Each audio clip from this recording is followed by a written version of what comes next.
Hello again, Struck Club. Today I'm bringing you my first impressions video after playing Chronicon for a while, and my overall too long didn't read answer would be the game is amazing, and if you are looking for an ARPG that is 16-bit 2D ARPG that cannot offer you multiplayer but can offer you so much fun and build variety and diversity in single player.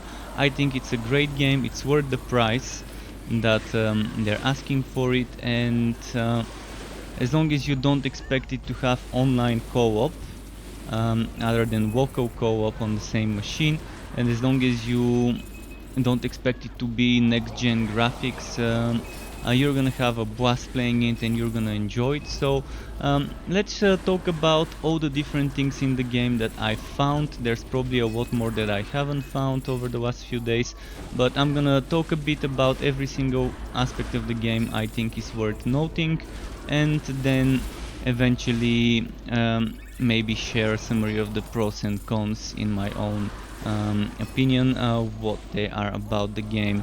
So let's start it off with talking about all the classes and the early levels of the story and character progression, then move on to some more specific topics. The classes in Chronicon are 4. You have the Templar, then you've got the Berserker, then you've got the Warden and the Warlock. Let's quickly just talk about each of them and what they can do. So the Warlock, as you might have guessed, is a mage and a summoner. You can either play it offensively, like a mage, like a nuker, without having summons, or you can play it as a summoner and focus on companion damage, companion HP and other companion related things, and stack as many summons as you want. You've got different ways to play it, and the elements that you would probably either go into one heavily or combine maybe 2 elements depending on what build you're going for, and the element options are shadow, fire, frost and poison. And you can see there's an extra mechanic which is collecting souls to fuel abilities, and you can see that the types of summons you can expect on this class are demons and undead. Then you also see that this class gets 10% to all resistances. Now I'm gonna be showing you some gameplay footage of all 4 classes throughout the video while I'm talking about certain things, so we will be showing you some Warlock and Warden and Berserker and Templar stuff to see. For the Warden, you can see that she can also summon creatures, but those creatures are creatures of nature, so wolves, trends, etc. You can see she gets a passive 5% evasion, and she also gets 10% to all resistances. She's a ranger, as you might have guessed it, and she's got bombardment skills, she's got archery skills, she's also got some more magey skills, but not really mage, but still she can be nuking stuff with arrows, she can be bombarding with bombs, and she can also be summoning stuff. She also has traps and things like that, and her elements that you would have a choice to pick from in the 4 skill trees are physical, poison, frost and lightning, each of them having their own skill tree. For the Berserker, you would see he's more of a melee guy, he's like a brawler, so he's using fists and claws. Claws is his offhand, fists is his main hand. He can spec into physical, fire, frost and lightning, and he has a rage mechanic.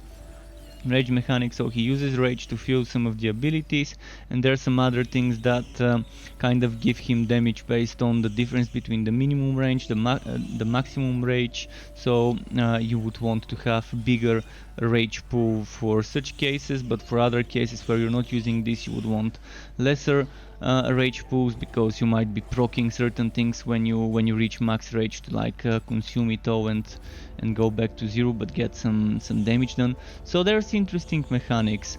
He has double base HP and mana regeneration, and he also gets 30% damage reduction built in. Now we move on to the Templar. The Templar is, as you might probably have guessed, more of a tanky class, but that's not necessary. The case. You could find yourself playing a Mage Templar, a Nuker Templar, where you're using a tome instead of a shield. And that's pretty fun way to play it, and I'm gonna be looking into some skills to build around that eventually. But for now, I'm playing her with a shield, and I'm playing it with damage reflected. So the elements you can see on her are physical, holy, fire, and lightning.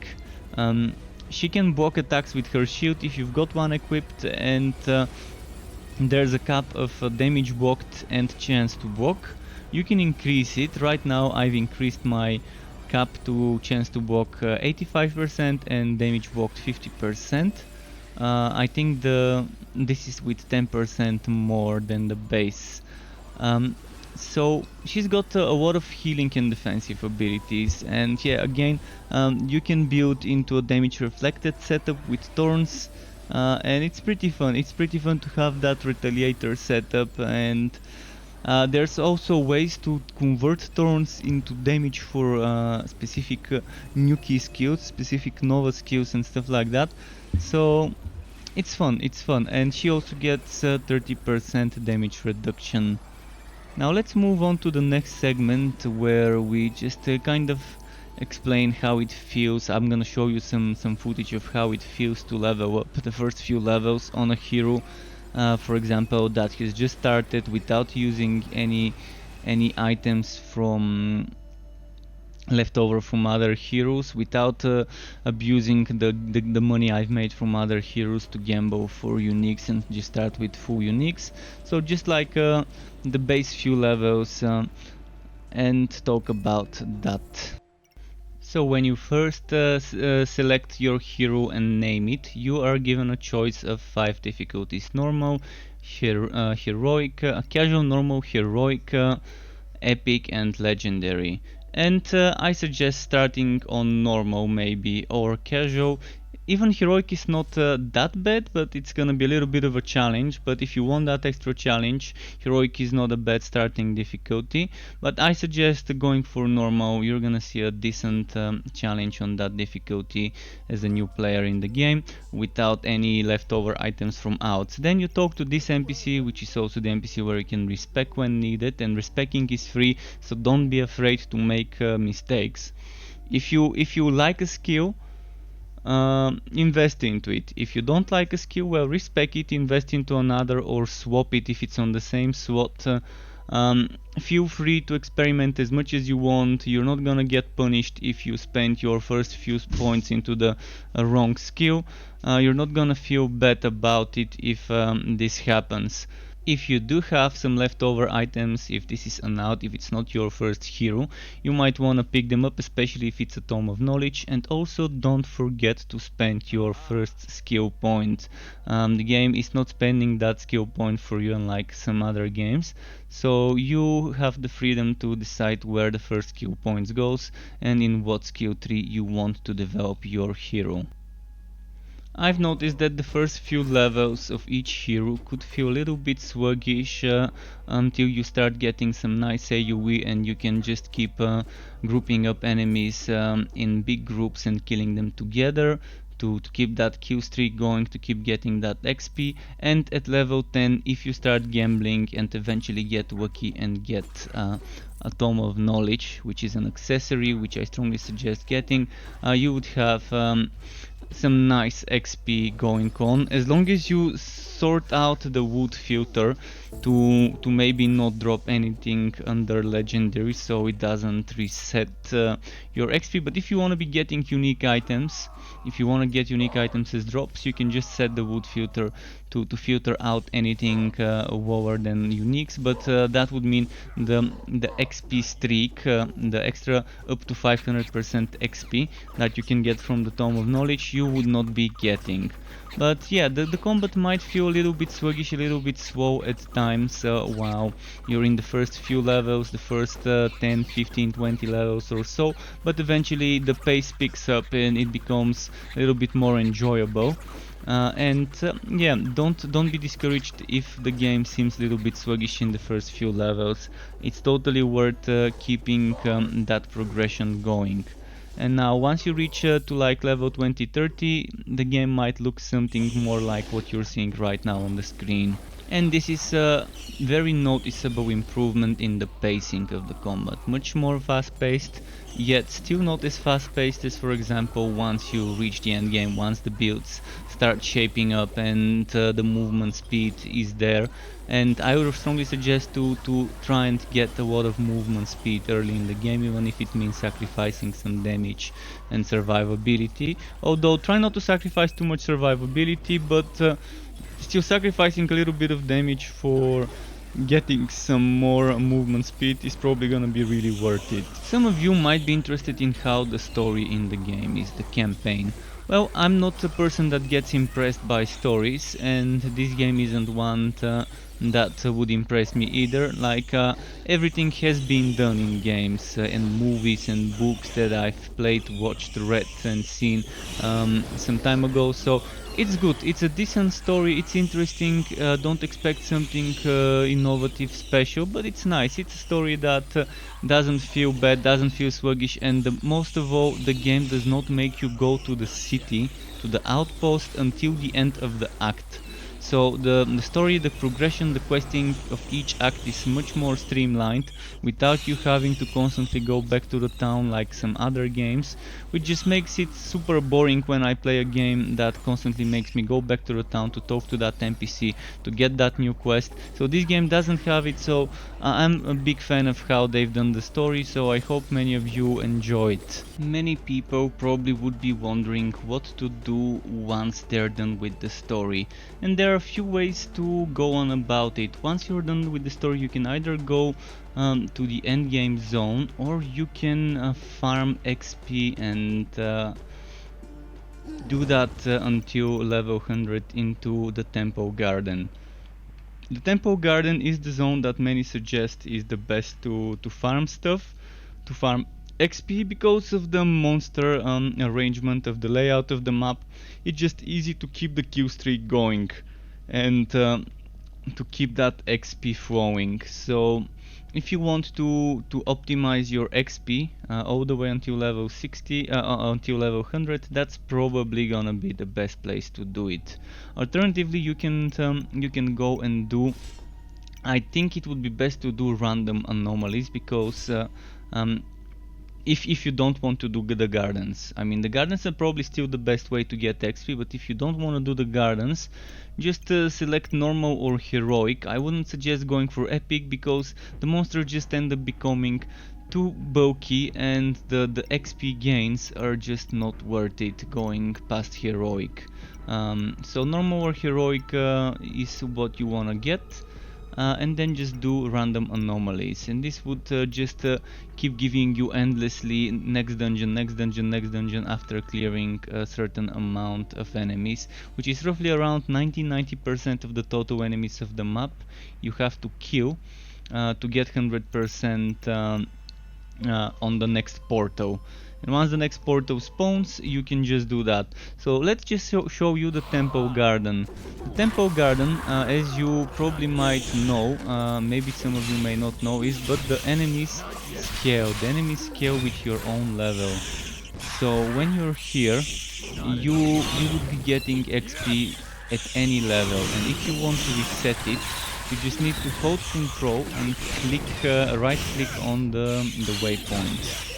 And then it will let you reset the zone, and you can just teleport to it with a freshly reset enemies. And you can see it's pretty nice, pretty decent here.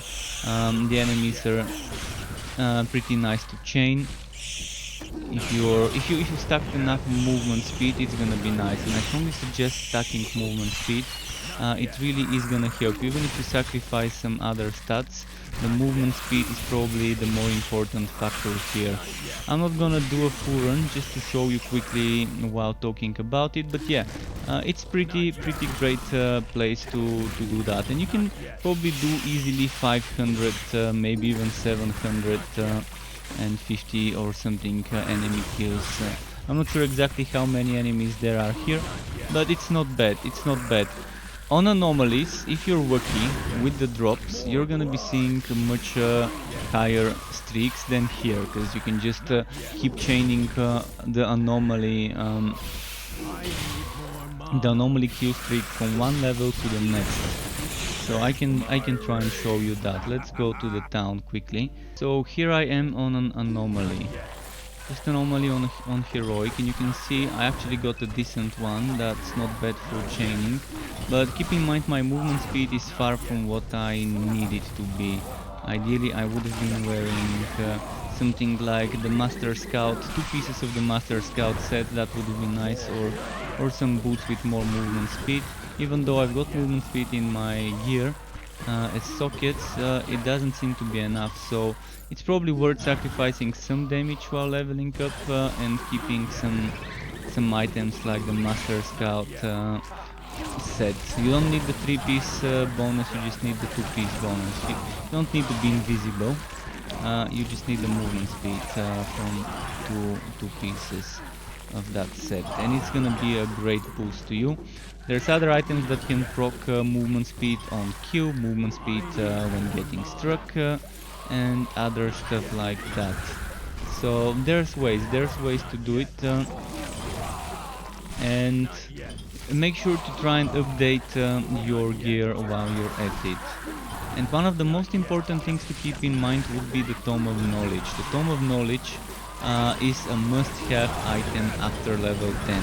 Regardless whether you're doing the story or not, you really want to get the Tome of Knowledge. So start gambling as soon as you can for accessories. The Tome of Knowledge is an accessory. It looks like a book. You're gonna see it on your screen in a moment. And yeah, this is probably the best thing you can do for yourself when leveling up. And it's just great. It's just great boost. It gives you up to 500% when fully upgraded, when fully augmented, up to 500% XP when you've got 100 stacks. So that's 5% XP when 5% XP per stack, and it goes up to 100 stacks. So you can see it over here, those 100 stacks. That says cleverness. This is it. And you just saw me now getting inside one anomaly and retaining my kill streak from the previous one. So this is what I was talking about earlier when I was telling you about retaining the kill streak. So let's just end this kill streak now. Let's just kill a few more enemies and end it. I'm gonna let it expire after this group here. And you're gonna see why you want kill streaks. They just give you nice bonuses of all sorts of things, like more XP, more crystals, and that's how you farm efficiently. I'm not the best at keeping my kill streaks, as you're probably gonna notice, but yeah, try to keep them. And let's see now. You see, Massacre, 15,000 XP, 8,000 crystals. That gave me just a few levels. Definitely worth it, and I strongly suggest you do the same. Now let's quickly talk about the type of endgame you might want to expect in this game.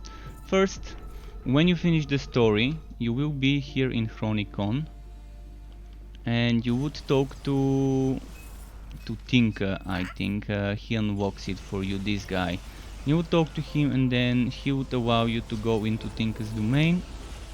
And once you're in Tinker's domain, you're probably gonna have to talk to him again, and then through this waypoint here you can select between 4 types of endgame. Random anomaly is basically you going into a randomly generated map with various enemies, again randomly selected.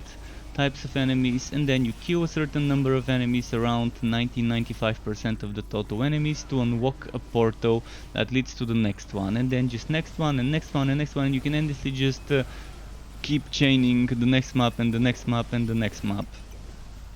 And then you start changing the difficulties through here. So whatever difficulty you've selected over here when selecting the hero doesn't matter.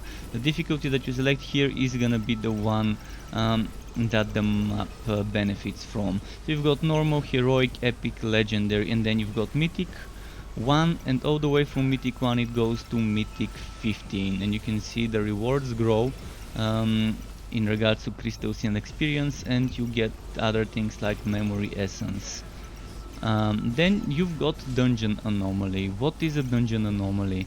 Dungeon anomalies in general are you do one map, then you do a second map, you clear a third map, and this unlocks a portal to a boss. You enter there, you kill the boss fight, you kill the boss, and then you get some boss loot, a boss chest.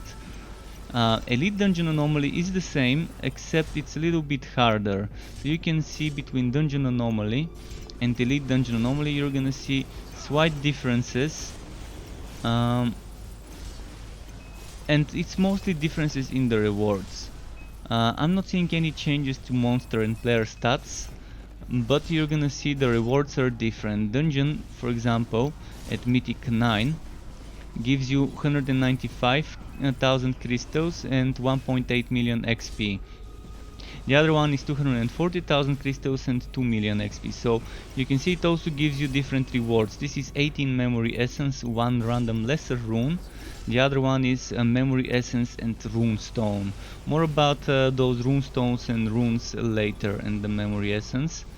And this is again finish a map, the second, the third, then the boss map, which is just the boss in a small area, and then you get the wood. And then there's Endless Dungeon Anomaly, which is only Mythic 15. Mythic 15 tier 1, tier 2.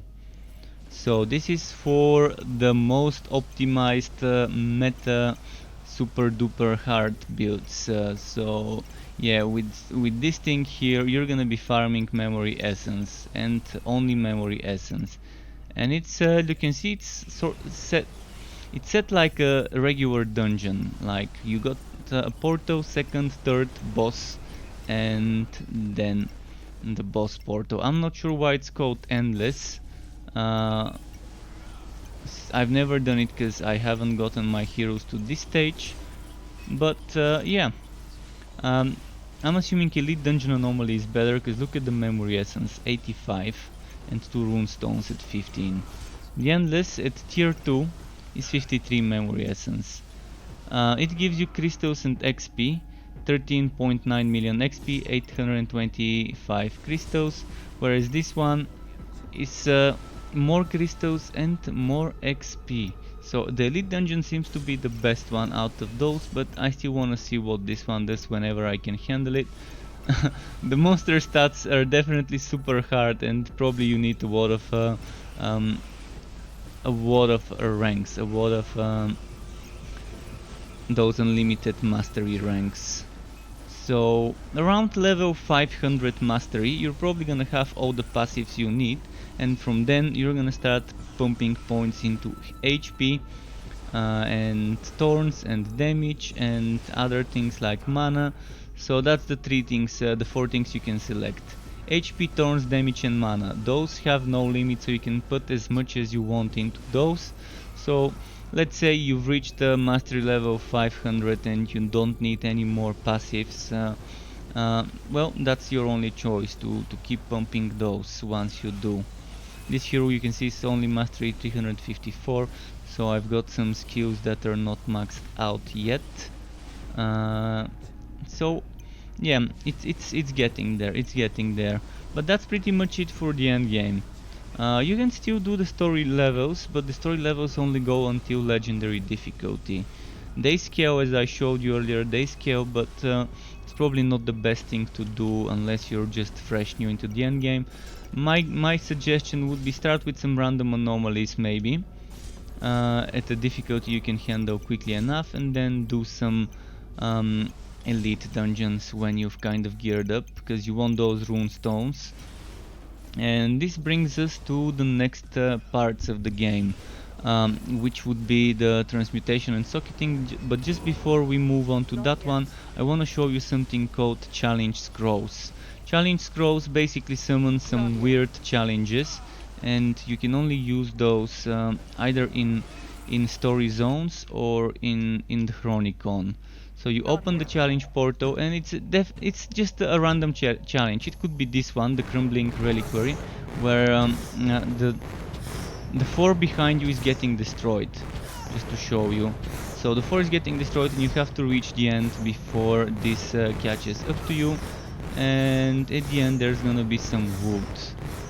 There's another one which is you defending against X waves of enemies, which I think was 5 waves of enemies, and there's just some wood at the end. So those are pretty nice while leveling up, while progressing, for a new player to run them. And there's a Codex which we're gonna talk about the Codex later, where you can see the ones you have unlocked, you have encountered. So that's pretty much it about the endgame. Let's move on towards crafting, enchanting, and all those other things that you might want to do to your items to make them stronger. So here we are at the crafter's corner, as I like to call it, where we've got transmutation, enchanting, gems and socketing, and ancient enchanting. So I'm gonna start with transmutation first.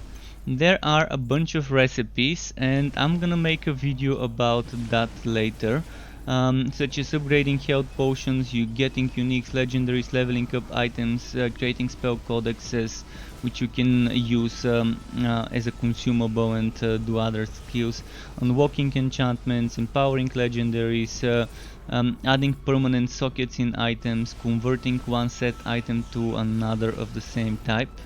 Applying lesser or greater runes, and creating lesser and greater runes.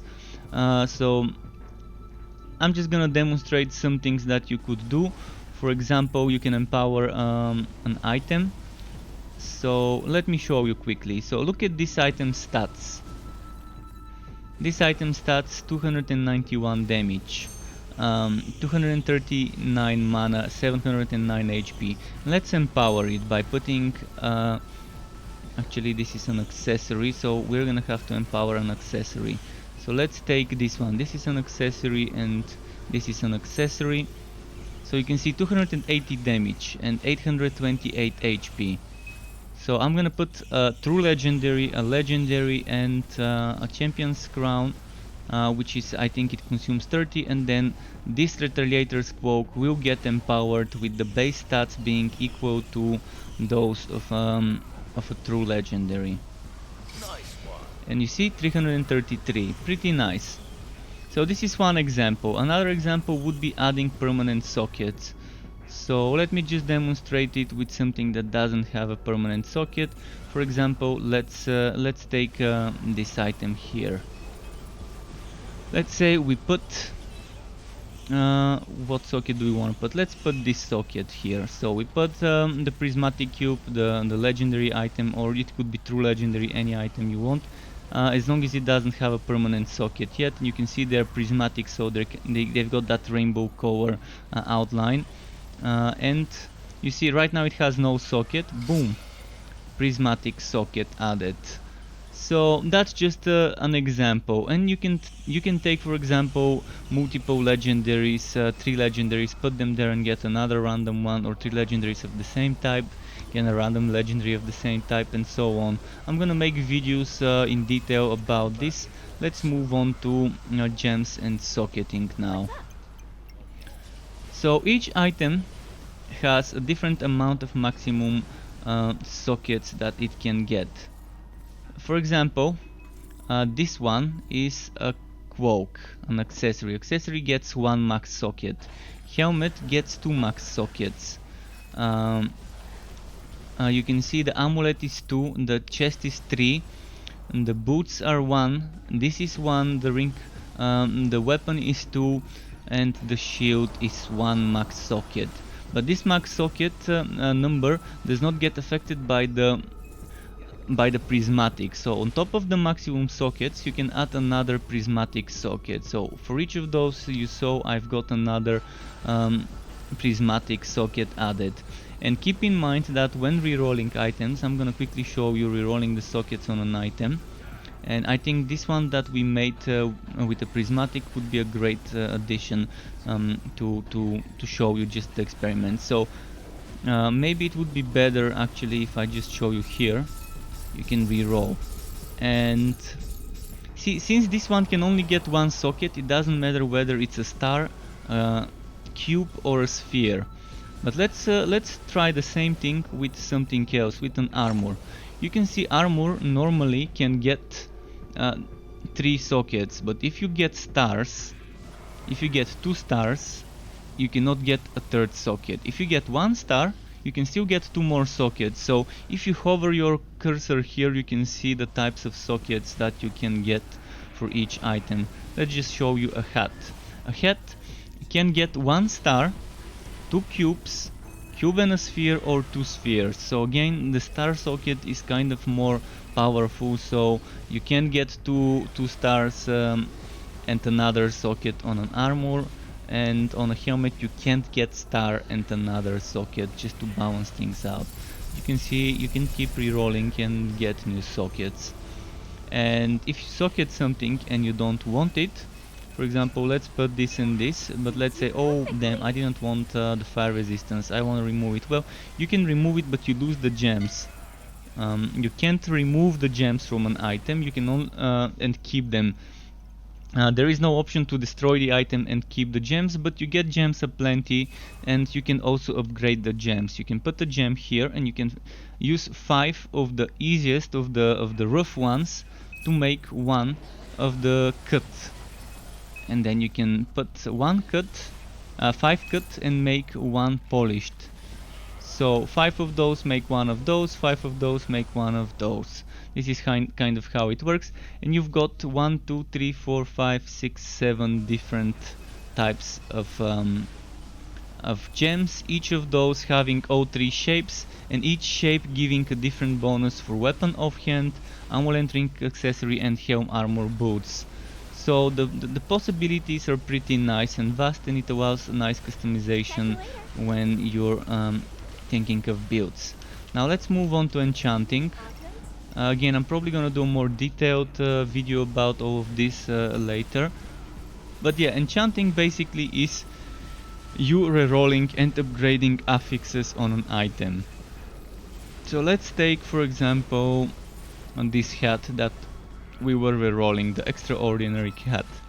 You can see it's got 14 to all elements in orange, which means it cannot change, and it has darker orange specific legendary power, which is for each item of rare quality or lower, all your damage element stats are increased by X%. Now if you hover your cursor on those, you can see that there's a row range between 20 and 30, and there's augment cap and augment increment. Increment is how much you get per augmentation. So if I click this once, boom, it goes up to 29, boom, to 30, and then it just keeps doing the same for the other ones if you want. This is how you augment. Keep in mind it walks the stats, so if you do this, it's not gonna change it when it's walked. And also keep in mind that stats in orange and dark orange are always walked, regardless of how many times you unwalk it with keys, and unwalking is done with keys in the transmutation. You put the item together with a specific number of keys to unwalk it, so you can then do it. Let me quickly show you me doing that. Let's upgrade holy damage, it walks it. Let's also upgrade all elements, it walks it. And let's start re-rolling. You can see the holy damage and all elements. All elements was already walked, so I didn't need to walk it. But you can see I can now walk. And let's say I wanted this extra thorns. Boom, let's walk the thorns. Now it's walked, and I can keep rolling until I get something I like. But let's say I don't want the holy damage. So I'm gonna go to the transmute. I'm gonna put the item here along with keys. Boom, it consumed I think 30 keys. And now we can take this item. You can see everything has been unlocked. Let's say we want to walk the thorns. Boom, the thorns is walked and we can keep rolling and getting things we want. Now let's say I want to upgrade a specific item, like this one, and I want to max out something like the health on hit, which is right now 57, but the cap says 55, so I guess I got lucky and upgraded over that. But let's say I wanna walk this one, and I wanna walk this one, and this one, which is actually maxed out and already walked, and let's say I wanna keep the movement speed, the HP and the shadow resistance, and not the damage. So we're keeping the movement speed, the HP, which is already maxed, but the problem here is this stat is already maxed out for this enchantress, and this is where the ancient enchantress comes handy. So we're gonna take this ring, and if we want to walk the stats further, we're gonna have to use this enchantress. This allows us to go over the base cap and enchant even further. So for this one the cap is 65. So I can do this and walk it. For this one the cap, as you can see, is 25 instead of 21 movement speed, so I walked it. And now let's walk the HP, which is capped at 2000, and let's roll my damage to something else. So you can keep rolling here until you find something you like. I'm not gonna keep rolling this much, but yeah, you can also hover. You can also hover here and see all the different stats you can get for each SWAT. So you can see when there is an epic SWAT, those pink SWATs, the pink SWATs can be either epic pink or major purple. So if this was walked, if this was unwalked, it could have rolled to a purple one. The blue ones, each item would have different types of SWATs, different number of SWATs for each type. I mean, I'm kind of not giving you good examples, but let's select something, this one. See, this one has 3 blue instead of the other ones, like see, more with 3 blue. So it's gonna be different. It's gonna be different for the item, and you're gonna see the special legendary powers, and you're gonna see the added with runes from transmutation, additional powers here. But let's say I want to upgrade the gem strength. So this one, the ancient enchantress, is using memory essence, which the other one doesn't. Memory essence is got you can farm this memory essence from the end game. You can't get it elsewhere, and it's hard to obtain. But if you wanna go past the basic enchant, you have to use this NPC and you have to use memory essence, otherwise you won't be able to go further. And yeah, you can just keep re-rolling until you get whatever you're trying to get, and you can preview the stats that can drop. There's a little bit of cropping here at the bottom. I wish this didn't happen, but I think crit damage is the last stat, so we're not missing certain stats from the list. But yeah, you can preview what can roll, you can try and get something from that list, and just keep rolling until you get the thing you want. And when you do, just walk it, upgrade it, and do so. You can see on this item there's the King's Rock has a yellow star, which means it's already maxed out, it cannot go higher. The increased effect of the gems is also the same, but if I try to upgrade my HP, see, I ran out of memory, and it's still not a yellow star. So that kind of is it. For this, I'm gonna do again a more detailed video for all of those, but let's move on to the next part of the video, which would be talking about the Gambler. And here we are at the Gambler.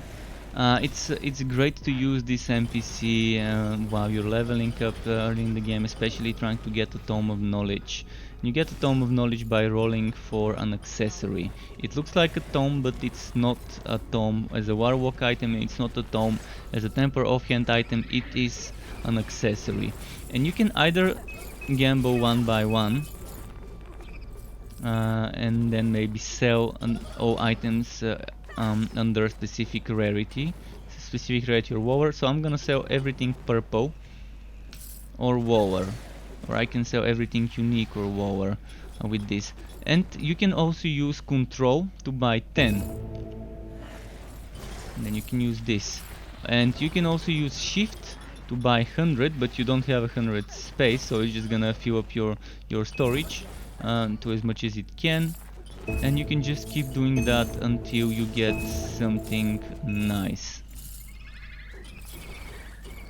And that's how you get it. And yeah, the gambler can give you all sorts of things, all sorts of rarities, but it cannot give you true legendaries. True legendaries are the best rarity in the game, those orange items, and they have special powers that you cannot get on the regular legendaries. So you want to farm the end game or any other place after level 50 to get those true legendaries. I think it's pretty straightforward how the gambler works. And here we are, we're gonna talk about respecing, saving, exporting, importing builds and all of that. You can talk to this NPC here, or you can go to Tinka's realm and talk to Tinka. Either of them would give you the same options, which would be to manage your skills and masteries, and you can either reset all the skills, reset all the masteries, or edit the skills and masteries. You can also export character builds. So let's export. Okay, this is only for level 100. This is perfect. I didn't know this. So you can only export level 100 characters if you want to export a build and then import a build and just keep switching between one and another build. So for now, let's just show you editing the skills and masteries 1 point at a time. Let's say I do not want some points here, but since I've got points here, I cannot remove them, and since I've got points here, I cannot remove them. So this is kind of what we do. And let's say I wanna then spend the points and get back to getting this one, and this is how you kind of do this. And you can also swap here, but this is just a feature of the game. In the masteries you can swap. On the base skills you cannot. So once you've taken a power, you can swap it for another here. You can swap all of those things to whatever you think fits best for your build. But when it comes to those skills, I cannot swap them. I can bind them to a specific oh, there we go, never mind, there is a swap button. So you can swap those as well. If you've invested points into a specific skill but you want to see the other ones in that skill tree, well, you can just swap here. It's not bad, it's pretty nice. You can just change certain stuff. So for example here, Glacier, Freezing Breath. So let's for example check this attack.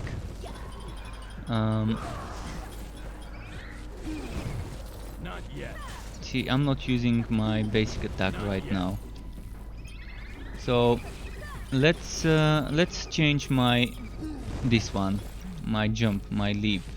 Let's swap it to Glacial Roll. See, Glacial Roll. Now let's swap it to Frigid Roar. And now it's a Frost Nova. So you've got ways to change things without much effort. You don't have to farm items. You don't have to use specific currencies. You just go here and edit. So let's say I want to remove points here, and I want to remove those points. And let's say I maybe want to remove those points. You can do so. And let's say I want to maybe put some points over here, or maybe over here. Now I open my skills and I just put the points here, I put the points here, and I can just put some stuff over here. And yeah, this is pretty much it how you can respec. And you can fully respec all the skills and all the masteries if you want with that button here. So reset skills and masteries. So let's reset the skill points first to show you. See, the skill points have been reset. And now let's check the mastery. See, the masteries haven't. And again, you can just reset the masteries, boom, and that's it. We've reset everything. That's pretty much it about respecing. Next, let's talk a little bit about the itemization. And here we are where I'm gonna quickly tell you about all the different types and rarities of items you can find. I think it's very easy to find it in the wood filters, and wood filters is something that this game is doing in a great way. First, you can create your own wood filters and just switch between one and the other, and it's just amazing. It's amazing, and you can just um, you can just select what items you want to drop, and you can also select what you want to get auto-wooted from those items that drop. You can toggle on and off auto-woot, or you can just auto-woot by pressing the button instead of it being auto-woot. So the radio woot is nice, and you can increase the range and everything. So you've got ordinary equipment, then enchanted, then rare, then unique, legendary, and true legendary. And you can see in the end you're probably gonna be using mostly legendary and true legendary, and you're gonna be putting certain legendary or true legendary powers on other items. For example, here I'm using Retaliator's boots, but those Retaliator's boots are using the staggering boots item power, and this D'Artagnan ring is using a King's Rock power. And King's Rock, just so I can show you, King's Rock is just a specific item. I'm not sure if I've got one here. I think I probably have it somewhere, maybe not here, but I just want to show you kind of how to do this whole transformation thing. So let's just take a specific item here. Let's take these prayer beads, and let's put those prayer beads power into another item. Let's say onto, and actually I'm gonna take something from this storage, and let's put then on a Retaliator's cloak. So when we go here, I can take the prayer beads power by putting runestone, champion's crown, boom, then I get the prayer beads. Then I can put the prayer beads, the Retaliator cloak, and champion's crown, boom, and now the Retaliator cloak gets the prayer beads. And this is pretty much a great way of min-maxing certain items, putting certain powers of one item on another item. And in most cases this is very useful when you're using set items, when you still want to be using the base set item to get the bonuses of the set, but you want to apply a different item's power on a specific item. And this really helps those builds to get stronger and stronger. Apart from that, you also see there's sockets, there's prismatic gems, there's also spell codex, which you can use to make certain skills. For example, I've got sprint. If I use it, now I get 30% movement speed for a few seconds. So the way you make those is you get scrolls as drops.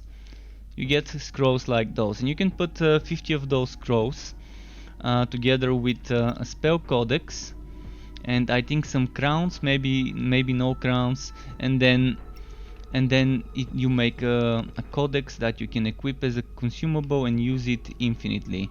Otherwise, if you just use the scroll, it's just gonna cast the spell. Let me quickly show you, for example, something that you can see easily: lay traps.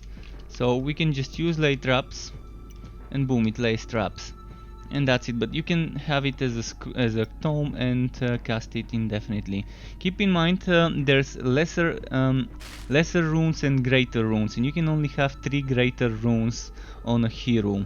So the thing I did now earlier, when I extracted a power and put it on this item, I extracted a greater rune power. So keep that in mind. You can only have 3 greater powers. You can put as many lesser powers as you want, but when it comes to greater powers, greater runes, you can only have 3 of those equipped. So there is that little bit of information there. So I think that's pretty much covering the itemization. Now let's talk about the Codex. I think it falls under the same category. The Codex is here. You can press I and click here, or you can just press O and it opens the Codex. It shows you all the different zones that you have visited, including special zones from Scrolls of Challenge. It shows you all the different enemies you've encountered, and a shadow silhouette of the things you haven't encountered. It tells you how many times you've killed a certain enemy, and yeah, it's definitely a great place to just have a look at your collection. It also shows you all the items you found and how many times you found a specific item. There's great items. Some items are amazing, super strong meta items like this one. People are saying this is the best item in the game. It probably really is, as long as you have a chance to stagger damage. And stagger damage is a very interesting mechanic which allows you to not take damage directly. So first you get hit, then you don't take all of the damage. For example, let's say 50% of my damage is getting staggered, and the staggered damage I take a few seconds later, and with this item you can decrease the staggered damage by up to 90%. So let's say I get hit for 100, but I've got 50% staggered, and I stagger 50 of that damage. But let's say I've got 90% on this item. That means I would be taking only 10% of 50, which would be 5 later. So I'm gonna take 50% damage, and then later I would take the staggered 5 damage. So it's pretty strong item. But yeah, this is pretty fun way of keeping track of your collection. You can also keep track of lesser and greater runes that you have collected.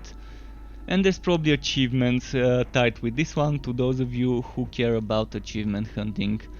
Now the next thing I want to talk about is storage space. You have a certain amount of storage space that you can later increase by buying more stash tabs. So basically you're gonna be spending crystals. Eventually at the end game you're gonna be farming a ton of crystals. So there's gonna be some buttons here that you can click to unlock more storage space rows. Once you've unlocked those storage space rows of the first tab, you unlock one row of the next, and you can do the same thing again, unlocking the storage space tabs for the shared stash or for the private stash. Unfortunately I've already unlocked them, so I can't show you, but that pretty much is it. Now we're at the part of the video at the end where I'm gonna give my verdict listing the pros and cons. I'm going to start with the pros. First, let's say that there's an amazing build diversity and variety, and this mostly comes from another pro, which is the ton of items, item upgrades and customization, which is from crafting like socketing, transmutation, getting those greater lesser runes in the items, getting those sockets, getting the prismatic sockets, and all of those things we talked about.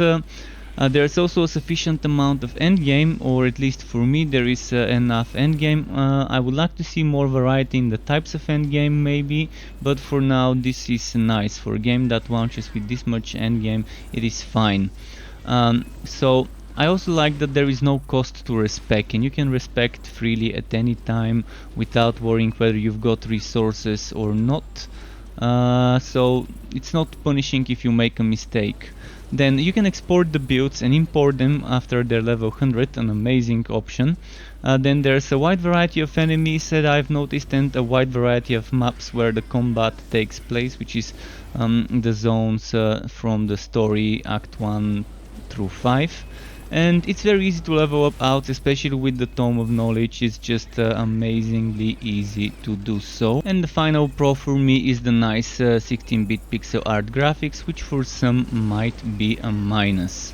Now let's list the cons. As I mentioned, not everyone likes 16-bit pixel art graphics, so it may not be for those people. It could also maybe feel a bit too fast-paced at times when during the endgame for some people, and also the kill streaking may be a little bit too fast-paced as well, so not everyone would be able to keep up with the kill streaking unless they optimize their build for movement speed. Another thing is the screen feels clustered. To some people I've talked to, they say that there's too much going on the screen. Keep in mind you can remove damage numbers and all those text that you don't like. And there is no online co-op, which many of you maybe wouldn't like. I personally love it, it's fine. I don't care if there's online co-op or not. Of course it would be nice if there is, but I'm fine without it. And those are the pros and cons that I could think of. If there is anything else that you would like to share as a pro and a con, feel free to share that in the comment section of this video. You can subscribe to my channel and click on that bell button so you don't miss out when I upload more content for games like this one or this one. I mostly upload for ARPGs and other RPGs or other wooters, so that's the type of content you can expect on my channel. Thank you Struckweb for watching this video. Until next time, keep it cool and goodbye from me.